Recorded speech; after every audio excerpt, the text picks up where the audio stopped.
Hi hello అండి, ఎలా ఉన్నారు? నేనైతే చాలా చాలా బాగున్నాను. మీరందరూ కూడా బాగుండాలని మనస్ఫూర్తిగా కోరుకుంటున్నాను. సుగుణ వంటింటికి స్వాగతం. ఈ రోజు మన వంటింట్లో మన కొత్త గ్రైండర్లో గారెల పిండి అయితే ఏ విధంగా వేసుకోవాలో మీకు ఈరోజు చూపిస్తాను. మరి ఎలా వేసుకోవాలో చూసేద్దామా? Welcome back to my channel.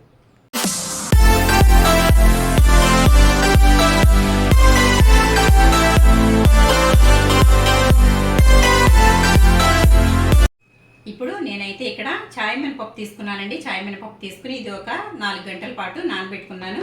ఇది పప్పు అంతా కూడా చక్కగా నానిపోవాలండి. చాయ్ మినపప్పు ఏంటంటే చాలామంది త్వరగా నానిపోతుందని చెప్పి ఒక అరగంట లేదంటే గంట నానబెట్టేసి వేసేసుకుంటూ ఉంటారు. అలా వేసుకోకూడదండి. అలా వేసుకున్నట్లయితే పప్పు అయితే వదగదు. కాబట్టి ఇది కంపల్సరీగా చాయ్ మినపప్పు అయినా సరే 4 గంటలు కంపల్సరీగా నానబెట్టుకుంటేనే ఏదైనా బాగుంటుందండి. మరి నేనైతే 4 గంటల పాటు నానబెట్టుకున్నాను కదా. ఇప్పుడు ఇది మన గ్రైండర్లో వేసుకుందాము. ఇది గారెల పిండికి అయితే నేను వేస్తున్నానండి. ఇప్పుడు నేను గ్రైండర్ అయితే నీట్గా కడిగేసి పెట్టేసుకున్నాను. ఇప్పుడు మనం నానబెట్టుకున్న పప్పుని వాటర్ అనేవి రాకోకుండా వేసుకోవాలి. ఇదైతే వేసేసుకుందాము. చాలామంది మొన్న ఈ కొత్త గ్రైండర్లో ఇడ్లీ పిండి అయితే వేసాను కదండి. ఇడ్లీ పిండి వేసినప్పుడు చాలామంది అయితే అడిగారండి, ఇందులో గారెల పిండి వేసుకోవచ్చా లేదా అని అడిగారు. అది కాకుండా చాలామంది దీని డీటెయిల్స్ అయితే అడిగారండి. అవన్నీ కూడా ఈరోజు మీకు చెప్దామని నేను ఈ విధంగా గారెల పిండి అయితే వేయడం జరుగుతుందండి. మనకి ఒకేసారి గారెల పిండి అయితే ఇందులో ఒక 1/4 కిలో వరకు చక్కగా వేసుకోవచ్చండి. మనకి పర్ఫెక్ట్గా నలుగుతుంది. అంతకన్నా ఎక్కువ వేస్తే నలగదు. కాబట్టి కొంచెం 1/4 కిలో వరకు వేసుకుంటే సరిపోతుంది. ఇప్పుడు నేనైతే పప్పు అంతా వేసేసుకున్నానండి. ఇప్పుడు మనం మూత పెట్టేసుకున్న తర్వాత ఇదైతే ఆన్ చేసుకుందాము. ఇందులో మనం చెయ్యి అయితే పెట్టవలసిన అవసరం లేదండి. నేను అందుకే స్పాచులా తీసుకున్నాను. అలాగే వాటర్ కూడా ఏం తీసుకోలేదు. మనకు అవసరం అయితే తర్వాత కొంచెం యాడ్ చేసుకోవాల్సి ఉంటుంది. గారెల పిండి అంటే మ్యాక్సిమం గట్టిగానే రుబ్బుకుంటారు కాబట్టి వాటర్ అయితే నేను దగ్గర అయితే ఏం పెట్టుకోలేదు. ఇప్పుడైతే మనం గ్రైండర్ని ఆన్ చేసేద్దాము.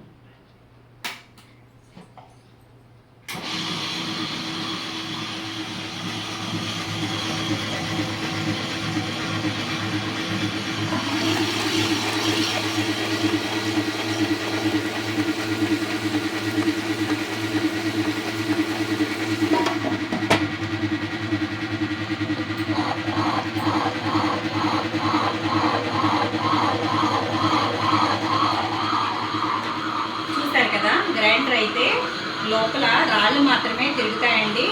మనకి టబ్ అయితే తిరగదు. ఇది ఇలాగే ఉంటుంది. మనకి లోపల రాళ్ళు మాత్రమే తిరుగుతాయి. పిండి అయితే మెత్తగా మెరుగుతుంది. మన ఇడ్లీ పిండి అయితే వేసానండి. చాలా బాగా వచ్చాయి. ఇడ్లీ కూడా చాలా స్మూత్గా వచ్చాయి. ఇప్పుడు గారెల పిండి ఏ విధంగా వస్తుందో మనం అయితే చూసేద్దాం. ఇప్పుడైతే ఒకసారి చూద్దామండి. దగ్గరికి వచ్చేయండి. ఇదిగోండి, పిండి అయితే ఈ విధంగా చక్కగా నలుగుతుంది కదా. ఇటువంటి సమయంలో ఒకసారి మనం ఆఫ్ చేసుకొని ఒకసారి కలుపుదాము. ఎందుకంటే ఎక్కడైనా పప్పులుగా ఉంటాయి కదా, కాబట్టి ఒకసారి ఈ విధంగా ఇలా కలుపుకోవాలి. చాలా చోట్ల పప్పు అయితే పప్పులుగా ఉండిపోతుంది కదా. మనం వాటర్ పోయాం కాబట్టి ఇది ఈ విధంగా తిరిగేటప్పుడు ఇలా ఒకసారి కలుపుకున్నట్లయితే చక్కగా అంతా కూడా ఈవెన్గా నలుగుతుంది. చూసారు కదా, మనం వాటర్ అయితే ఏమీ వేయలేదండి. మనం పప్పు వాడేయకుండా వేసాం కాబట్టి ఈ విధంగా వచ్చింది. ఇప్పుడు ఇంకొంచెం నలిగిన తర్వాత చూద్దాము. వాటర్ అవసరమైతే వేసుకుందాం, లేదంటే లేదు. ఇలా తిప్పుకున్న తర్వాత ఇదంతా ఇలా లోపలికి అనేసుకుని ఇప్పుడు మనం మూత అయితే పెట్టేసి మళ్ళీ ఆన్ చేసేద్దాం.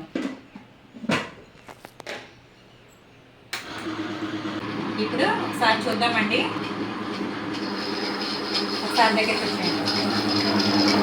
అదిగోండి, పిండి అయితే చక్కగా నలిగిపోయింది. ఒకసారి మీకు ఆఫ్ చేసి చూపిస్తాను. ఇదిగోండి, గారెల పిండి ఏ విధంగా అయితే ఉంటుందో ఆ విధంగా చక్కగా పిండి అయితే నలిగిపోయింది. మనం చేయి అయితే పెట్టుకోకర్లేదు. చూసారు కదా, గారెల పిండి ఈ విధంగా అయితే సరిపోతుంది. మీరు ఇటువంటి టైంలో ఉప్పు అలాగే పచ్చిమిర్చి అలాగే అల్లం ముక్కలు ఇందులో వేసేసి రుబ్బుకున్నా కూడా చక్కగా నలిగిపోతాయండి. నేనైతే అవన్నీ తర్వాత వేసుకుంటాను. నాకు ముక్కలుగా ఉంటేనే ఇష్టం కాబట్టి నేనైతే తర్వాత వేసుకుంటాను. ఇప్పుడు ఇది మనం బౌల్లోకి తీసుకుందాము. ఇది ఉంది కదండి, ఇది ఓపెన్ చేద్దాము. నేనైతే ఈ బౌల్లోకి తీస్తాను. మనకి పిండి అయితే గట్టిగా ఉంది కాబట్టి మనకి డైరెక్ట్గా అయితే రాదండి. కాబట్టి మనం ఇది ఆన్ చేసుకుందాము. ఆన్ చేసి పిండి అయితే తీసుకుందాము.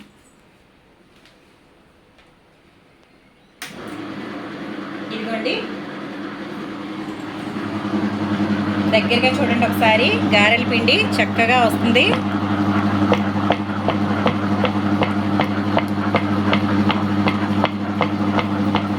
ఈ విధంగా అయితే మొత్తం పిండి అయితే బయటకు వచ్చేసింది.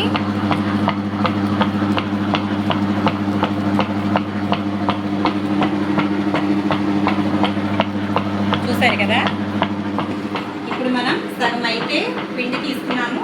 ఇప్పుడు మనం మూత ఒకసారి పెట్టేసుకుందామండి. మూత పెట్టేసుకున్న తర్వాత ఒకసారి ఇది ఆఫ్ చేసుకోవాలి. ఆఫ్ చేసుకున్న తర్వాత మనం ఈ స్పాచులా ఉంది కదండి, దీంతో ఒకసారి పిండి అంతా కూడా ఒక దగ్గరికి చేసినట్లయితే మనకి మిగిలిన పిండి కూడా ఈజీగా వచ్చేస్తుంది. ఈ విధంగా రాళ్ల నుండి అలాగే గిన్నె నుండి పిండిని కిందకి వేసుకోవాలి. ఇలా వేసుకోవడం వల్ల మనకి పిండి డైరెక్ట్గా వచ్చేస్తుంది. ఇంకా ఏమైనా పిండి మిగిలితే కొంచెం లాస్ట్లో చేయి అయితే పెట్టి తీసేసుకోవచ్చు. లేదంటే కనుక ఇందులో వాటర్ వేసి కొంచెం మనం ఇడ్లీ పిండి వేసుకుంటాం కదండి, అదైతే వేసుకోవచ్చు.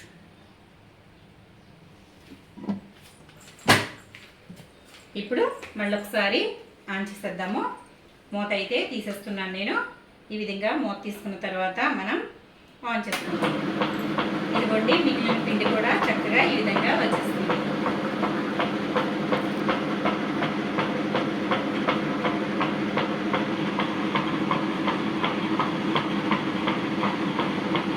చూసారు కదండి, పిండి అయితే అంతా వచ్చేసింది చక్కగా. ఇప్పుడు మనం దీన్ని అయితే ఒకసారి ఆఫ్ చేద్దాము. చూసారు కదండి, మనకి గారెల పిండి కూడా చక్కగా పర్ఫెక్ట్గా అయితే వచ్చేసింది. మనం కొంచెం ఇది చేత్తో తీసుకోవాలనుకుంటే తీసేసుకోవచ్చు అండి. లేదంటే కనుక ఇందులో కొంచెం వాటర్ వేసుకుని ఆ వాటర్ని ఒకసారి తిప్పినట్లయితే వాటర్ వచ్చేస్తాయి కదా, మనం దాంట్లో కొంచెం పిండి కలుపుకొని ఇడ్లీకి కానీ లేదంటే దేనికైనా దోశలు కానీ వాడేసుకోవచ్చు. లేదు అంటే కనుక చేత్తో అయినా సరే గిన్నెని క్లీన్ అయితే చేసేసుకోవచ్చు. చూసారు కదండి, గారెల పిండి అయితే మనకి పర్ఫెక్ట్గా అయితే వచ్చేసింది. ఎంత చక్కగా వచ్చిందో చూడండి. పిండి మెత్తగా వచ్చేసింది. ఇదిగోండి గారెల పిండి.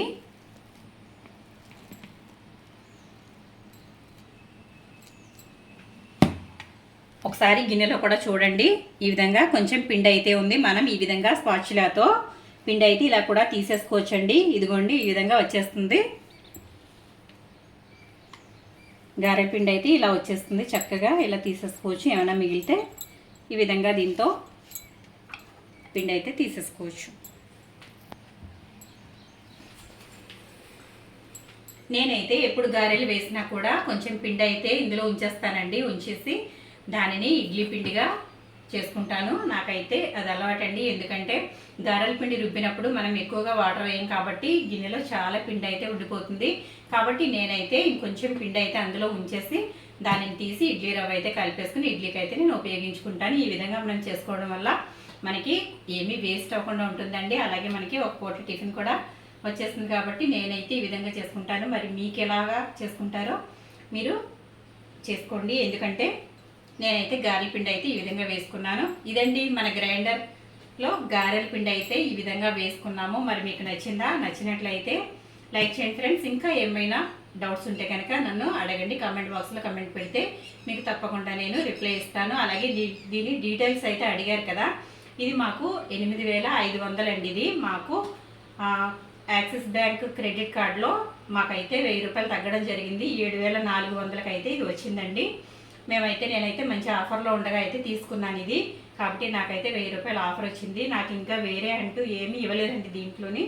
ఓన్లీ ఇది మాత్రమే రావడం జరిగింది. అంటే చాలా మనకి ఆఫర్ లేకుండా ఉంటే కనుక చపాతీ పిండి కలుపుకునేది అలాగే కొబ్బరి తురుముకునేది కూడా వస్తుంది. కానీ మాకు ఆఫర్లో రావడం వల్ల అవేమీ రాలేదు. ఇది మాత్రం వచ్చింది. కానీ నాకైతే ఇది బాగా నచ్చిందండి. ఎందుకంటే చాలా ఈజీగా అయిపోతుంది. మనం ఈ విధంగా రెడీ అయినా కూడా పిండి అయితే కనుక చక్కగా వేసేసుకోవచ్చు. చూసారు కదండి, నేనైతే గారెల పిండి వేసి చూపించాను. అలాగే దీని డీటెయిల్స్ కూడా ఇచ్చేస్తాను. ఇది నేను అమెజాన్లో తీసుకోవడం జరిగిందండి.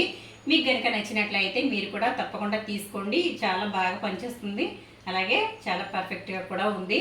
మరి నాకైతే నచ్చింది. మరి మీకు నచ్చిందా? నచ్చితే కనుక లైక్ చేయండి, షేర్ చేయండి, సబ్స్క్రైబ్ చేయండి. మన వీడియోస్ని ఫస్ట్ టైం చూస్తున్న వారు ఎవరైనా ఉంటే తప్పకుండా సబ్స్క్రైబ్ చేసుకోండి. ఎందుకంటే మీరు సబ్స్క్రైబ్ చేసుకోవడం వల్ల నేను ఏ వీడియో పెట్టినా కూడా మీకు ముందుగా నోటిఫికేషన్ అయితే వస్తుంది.